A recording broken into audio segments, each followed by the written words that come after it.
Om Swastiastu, Namo Buddhaya, salam kebajikan bagi kita semua. Sebelumnya, perkenalkan, nama saya Rizka Oktahandayani dengan NIM 22102062. Saya berasal dari Prodi Ilmu Pemerintahan, Sekolah Tinggi Ilmu Sosial dan Ilmu Politik Raja Haji Tanjung Pinang.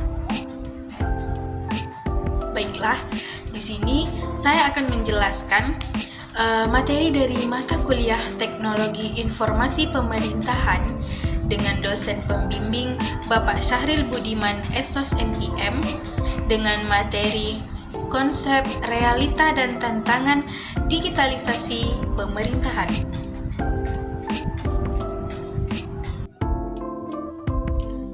Penggunaan teknologi informasi dan komunikasi atau TIK yang dikenal juga sebagai e-government di masa otonom daerah dianggap krusial dalam upaya menciptakan good governance. Konsep good governance merujuk pada penyelenggaraan manajemen pembangunan yang solid, bertanggung jawab sesuai dengan prinsip demokrasi dan pasar yang efisien, serta mencegah korupsi dalam berbagai aspek, baik politik maupun administratif. Bagi pemerintah dan swasta di Indonesia, pemanfaatan teknologi ini menjadi terobosan penting dalam meningkatkan kredibilitas publik dan membangun manajerial yang handal.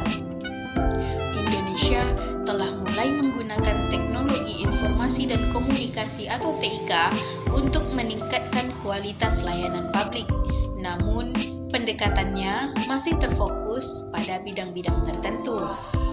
Perkembangan e-government masih bergantung pada inisiatif masing-masing otoritas yang ingin menjamin kenyamanan pelayanan publik. Sejumlah aplikasi e-government telah dikembangkan oleh beberapa instansi pemerintah, kabupaten atau kota dengan tujuan untuk mempercepat pelayanan dan mengurangi birokrasi. Namun, masih belum sepenuhnya dikembangkan sesuai dengan instruksi Presiden nomor 3 tahun 2003 tentang dan tidak dikembangkan secara komprehensif pemerintahan, strategi pembangunan di pemerintah.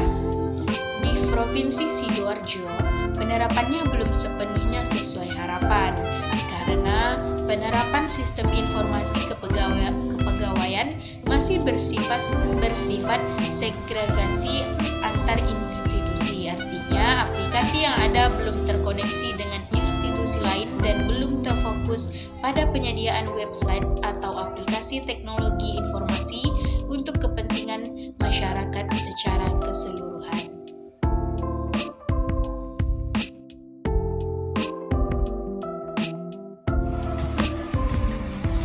Baiklah, sebelum masuk ke materi, di sini saya akan memberitahu poin-poin yang akan saya jelaskan. Yang pertama, ada pengertian e-government, yang kedua, implementasi e-government, dan yang ketiga, tantangan e-government.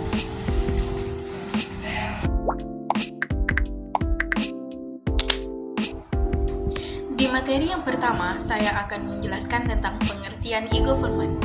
Era reformasi adalah era di mana informasi menjadi landasan dan kekuatan terpenting dan sebagai basis utama keunggulan kompetitif dan daya saing dalam seluruh aktivitas manusia dalam organisasi demi kepentingan masyarakat, pemerintah, dan sektor swasta. Pemanfaatan teknologi informasi dalam kehidupan manusia diprediksi dapat menjadikan kehidupan manusia dan organisasi menjadi lebih baik dan berkualitas. Hal ini tidak hanya membawa citra baik bagi organisasi, namun juga menyediakan data dan informasi yang dibutuhkan masyarakat selalu tersedia, tersimpan dengan baik, lebih akurat, dan membantu pengguna dalam mengambil keputusan terkait dengan pencapaian tujuannya. Layanan berkualitas tinggi.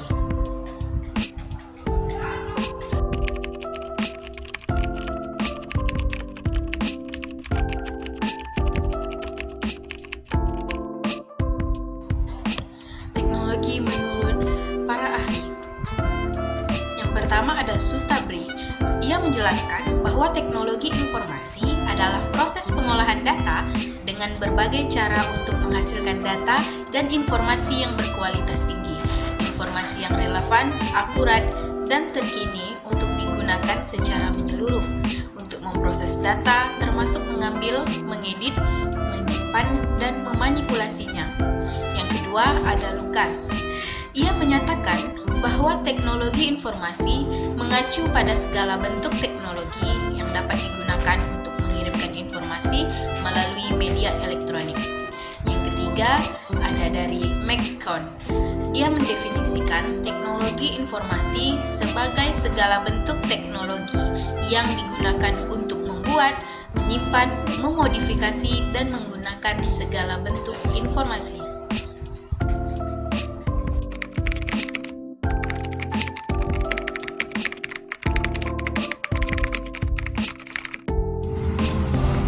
Selanjutnya, tentang beberapa definisi e-government berdasarkan peraturan dan pendapat para ahli.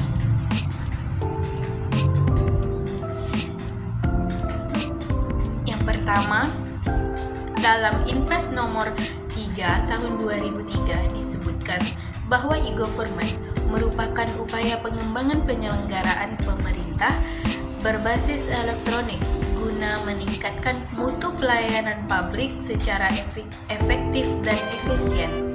Yang kedua ada pendapat dari Indrajit mendefinisikan e-government sebagai mekanisme interaksi baru antara pemerintah dengan masyarakat dan kelompok berkepentingan lainnya yang mencakup penggunaan teknologi informasi, khususnya penggunaan internet. Dan yang ketiga, pendapat dari Rianto dan Lestari. Ia menyatakan bahwa e-government adalah suatu bentuk aplikasi pelaksanaan tugas dan administrasi pemerintahan dengan menggunakan teknologi telematika atau teknologi informasi dan komunikasi.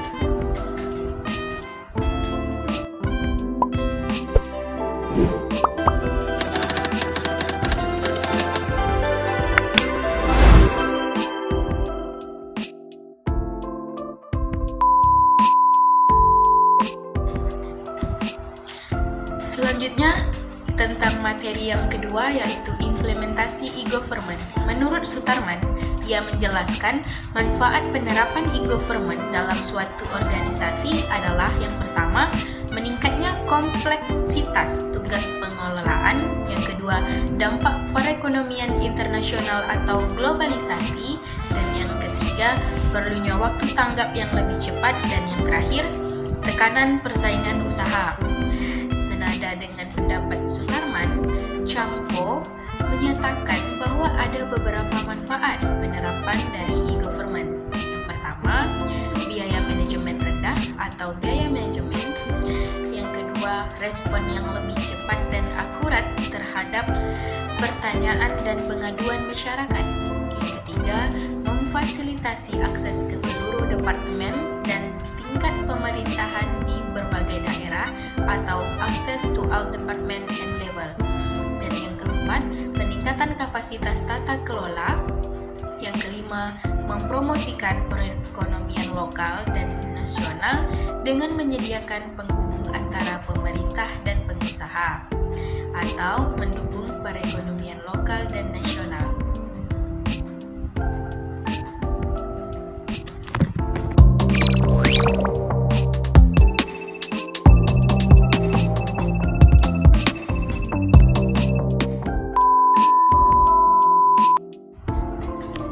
Kita masuk ke materi yang ketiga yaitu tantangan e-government. Di dalam penerapan e-government pasti ada tantangan. Tantangannya ialah yang pertama ada kemampuan dan infrastruktur teknologi informasi terbatas. Di sini maksudnya teknologi informasi dan komunikasi merupakan sarana terpenting untuk mewujudkan e-government. Infrastruktur yang menyediakan teknologi informasi dan komunikasi tentu membutuhkan biaya yang tidak sedikit. Pengadaan dalam skala besar akan menyulitkan pemerintah. Oleh karena itu, pemerintah akan berupaya untuk secara bertahap meningkatkan kualitas infrastruktur teknologi informasi dan komunikasi e-government agar dapat sepenuhnya memenuhi kebutuhan masyarakat.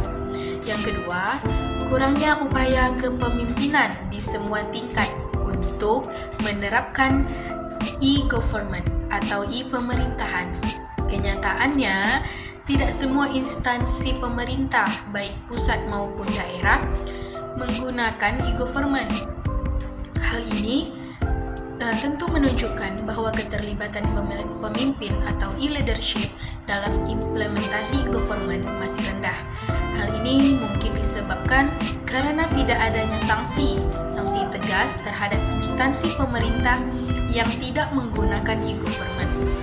Keadaan menjadi lebih buruk ketika pemerintah gagal mengatasi pentingnya penggunaan e-government dalam pemerintahan. Yang ketiga, permintaan terhadap layanan. Permintaan terhadap layanan maksudnya e-government dari pemerintah, individu, dan warga negara semakin meningkat. Merupakan hak masyarakat untuk mendapatkan pelayanan yang berkualitas dan pemerintah. Kebutuhan masyarakat terhadap pelayanan pemerintah yang berkualitas semakin meningkat dan dinamis setiap harinya. Hal ini tentu menjadi tantangan bagi pemerintah. Pemerintah menggunakan berbagai metode yang memberikan layanan berkualitas kepada masyarakat.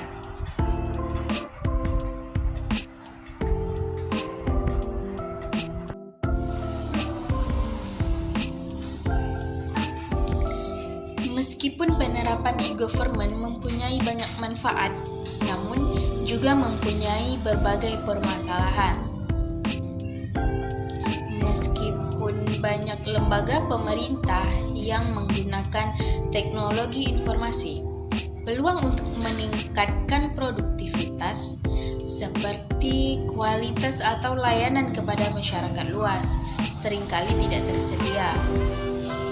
Dalam beberapa kasus, dampak teknologi yang mentransformasi sistem operasi pemerintahan tradisional dapat memberikan banyak manfaat. Organisasi pemerintah memiliki 4 masalah utama yang mempersulit pencapaian produktivitas yang lebih tinggi. Yang pertama, nilai kinerja program. Pemerintah mengevaluasi sistem teknologi informasi berdasarkan seberapa baik sistem tersebut memenuhi kebutuhan masyarakat, bukan seberapa baik sistem tersebut memenuhi kebutuhan masyarakat. Yang kedua ada keunggulan teknologi. Sekitar tahun 1990-an, pemerintah, khususnya di Eropa dan Amerika, menggunakan informasi untuk mengotomatisasi proses dalam operasi yang ada pada saat itu dibandingkan mengembangkan solusi dan hasil yang lebih efektif dan efisien. E-government yang saat ini diterapkan oleh beberapa instansi pemerintah di Indonesia masih tetap seperti itu sebagai bahan pertimbangan. Perkembangan bisnis elektronik komersial saat ini perlu diteliti dan dilaksanakan agar efisiensi dan efektivitas dapat tercapai. Yang ketiga yaitu pulau otomatisasi. Umumnya, pemerintah membangun sistem operasi secara elektronik untuk memenuhi kebutuhan mereka hanya dari perspektif internal. Sistem ini jarang berkoordinasi atau berkomunikasi dengan lembaga pemerintah lainnya. Akibatnya, masyarakat luas harus mencari layanan di semua lembaga pemerintah. Apalagi pengusaha sendiri perlu menyampaikan informasi yang sama pada waktu yang berbeda. Yang keempat ada resistensi terhadap perubahan. Proses penganggaran pemerintah dan budaya organisasi cenderung mempertahankan sistem pelayanan birokrasi. Proses ini tidak menyediakan mekanisme investasi dalam bentuk teknologi informasi untuk diterapkan oleh seluruh pemangku kepentingan. Bahkan, ada kecenderungan untuk takut terhadap restrukturisasi organisasi. sehingga menimbulkan resistensi dalam organisasi pemerintah terhadap konsolidasi operasi atau pembagian penggunaan sistem antar departemen. Nah, dari keempat permasalahan tersebut, penolakan terhadap perubahan merupakan permasalahan yang paling serius. Hal ini karena penolakan terhadap perubahan melibatkan faktor manusia, sikap, dan motivasi, dan perubahan merupakan proses yang panjang. Salah satu cara mengatasi penolakan terhadap perubahan adalah dengan menempatkan pihak yang menolak pada kondisi atau situasi yang memaksa. Kondisi ini dan keadaan tersebut sengaja diciptakan untuk memotivasi mereka agar merubah dan secara sukarela menerima penerapan konsep e-government. Secara umum, praktik e-government di Indonesia belum diperkuat pada posisi yang strategis, dalam artian e-government masih hanya sekedar program pendukung. E-government dalam bentuk website masih sebatas pada tataran interaksi. Namun, tentunya permasalahan ini perlu disikapi secara proaktif seiring dengan semakin terbukanya keterbukaan terhadap perkembangan teknologi informasi untuk memberikan pelayanan terbaik kepada masyarakat luas.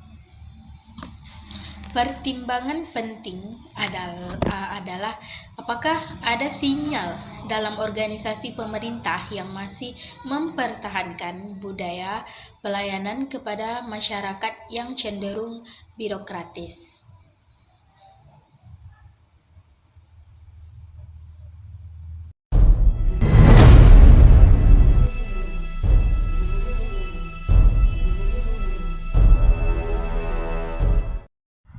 Nah, kesimpulannya, dalam menyusun perjalanan melalui konsep, mengulas realita, dan menantang tantangan digitalisasi pemerintahan, kita telah menyaksikan betapa transformatifnya peran teknologi dalam mengubah landscape administrasi publik, dari pemahaman akan konsep-konsep mendasar hingga implementasi nyata dalam berbagai sektor. Kita terdorong untuk melihat bahwa evolusi digital telah menjadi bagian integral dari perubahan pemerintahan. Namun, di balik kemajuan yang disajikan, kita juga diingatkan akan serangkaian tantangan yang harus diatasi, dari kesenjangan akses hingga kompleksitas mengelola data. Tantangan-tantangan ini menuntut pemerintahan untuk tetap waspada menghadapi era digital. Sebagai penutup, mari kita jadikan setiap tantangan sebagai peluang, setiap realitas sebagai inspirasi, dan setiap konsep sebagai fondasi bagi perjalanan pemerintahan ke masa depan yang lebih inklusif, efisien, dan terkoneksi dengan masyarakatnya. Semoga video ini mampu memberikan landasan pemikiran yang kokoh bagi pembaca dan pendengar dalam menavigasi jalan menuju pemerintahan yang lebih adaptif, transparan, dan responsif terhadap tuntutan zaman. Dengan demikian, kita semua dapat bersama-sama merangkai perubahan yang berkelanjutan demi kebaikan bersama.